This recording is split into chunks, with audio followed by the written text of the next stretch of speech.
हिंदू परंपरा के अंदर ये नवरात्रि जो प्रसंग हैं ये तो देवी माँ की उपासना के लिए थे। नवरात्रि पवित्रतम रात्रियां कही जाती है, पवित्रतम दिन कहे जाते हैं। ये आसो जो चैत्र महीने में आती है, ये साधना के लिए, मंत्र साधनाओं के लिए, ब्रह्मचर्य के लिए, सत्व को प्राप्त करने के लिए, इष्ट की सिद्धि के लिए, अंतरतम की शक्तियों को जगाने के लिए, कुछ अच्छा हासिल करने के लिए होती हैं। समझदार हिंदू और समझदार जैन श्रावक श्राविका और समझदार हिंदू और समझदार जैन साधु संत इन दिनों में साधना में बैठते हैं, मौन रहते हैं, ब्रह्मचर्य का परिपालन करते हैं और आगे बढ़कर के शक्तियों को साधते हैं। उस जमाने में देवी माता की आरती करना, घट स्थापना करना, देवी माता को रिझाना और पुरुष एक तरफ महिला एक तरफ, महिलाओं की जगह में पुरुष की जगह में देवी माता को बीच में रख करके मात्र उनके हाथ से गरबे लें और इस प्रकार उनकी भक्ति करें, यह परंपरा थी नवरात्रि की। उसके बाद में मात्र गुजराती स्टाइल में डांडिया आए थे, तो बहनें बहनों में खेलती, बीच में देवी माँ की स्थापना की जाती, पुरुष में खेलते और इस प्रकार नौरते रखते, नवरात्रि पालते, खान पान का ध्यान रखते। उन दिनों में कोई शराब नहीं पीता, गुटखे नहीं खाता, चाय तक नहीं पीता, व्यसन नहीं करता, अलग अलग शयन करते, पति पत्नी अलग अलग रहते, ब्रह्मचर्य की साधना करते, संपर्क नहीं करते, शुद्धता प्राप्त करते और इतने सारे भोग विलास की जिंदगी के बीच में, इतने सारे विषय वासनाओं के बीच में कोशिश करते कि कुछ दिन पवित्रता के साथ बिताएं ताकि देवी माताओं के सानिध्य प्राप्त करके हम शक्ति संपन्न बन सके, उनके आशीर्वाद अपनी जिंदगी में फल सकें। गरबे गए,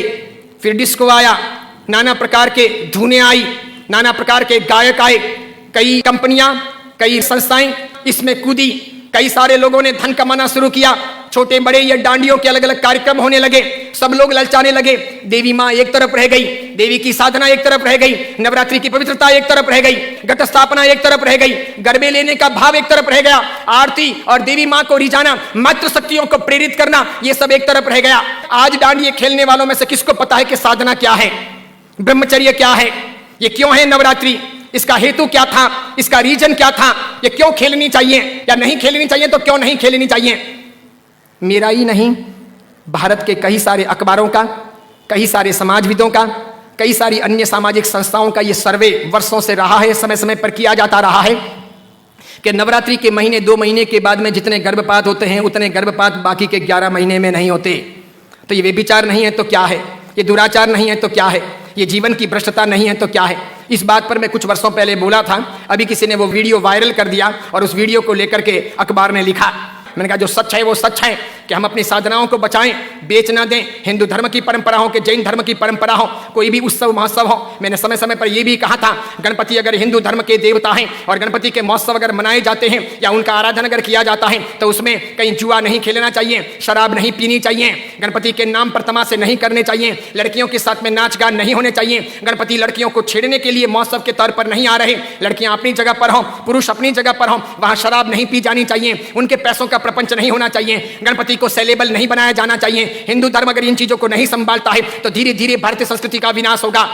सिखों ने अपनी धर्म परंपराओं को संभाला है, मुसलमानों ने अपनी धर्म परंपराओं को संभाला है, ईसाइयों ने अपनी धर्म परंपराओं को संभाला है। उनके जो ओकेशन होते हैं वो दूसरों को इंटरफियर करने नहीं देते,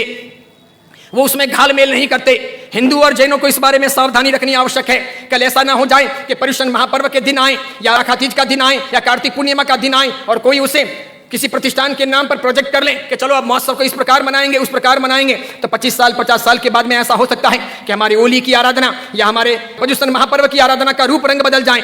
जैसे मैंने नहीं कहा था कि मात्र संगीतकारों को बुला करके हम 9 दिन की भक्ति रख लें, सुबह भी भक्ति, रात को भी भक्ति, ठीक है, और इस प्रकार पर्युषण आगे बढ़ जाए और अच्छी खासी संख्या के अंदर वे आधुनिक संगीतकार आधुनिक धुनों पर बहुत गाएं और नौजवान लड़के लड़कियों को मजा आ जाए, सब वहीं पर जाएं। तो 10 साल 15 साल तक अगर ऐसा चले तो आज एक ने किया, कल दूसरा करेगा, परसों तीसरा करेगा, अब चौथा करेगा, धीरे धीरे साधुओं के व्याख्यान में कोई नहीं जाएगा,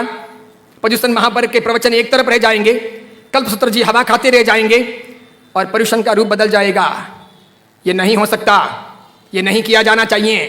मैं इसलिए कह रहा हूं कि मेरी जिंदगी तो बहुत छोटी है, मैं तो कल दुनिया से चला जाऊंगा, लेकिन भगवान के शासन की परंपराएं नहीं मरनी चाहिए, हमें उन्हें जिलानी होगी। हमारे बच्चों को ये पता नहीं, उनको तो क्या है, नाचना गाना कूदना घूमना फिरना अच्छा लगता है, उन्हें सामाजिक प्रतिक्रमण ना अच्छे लगे,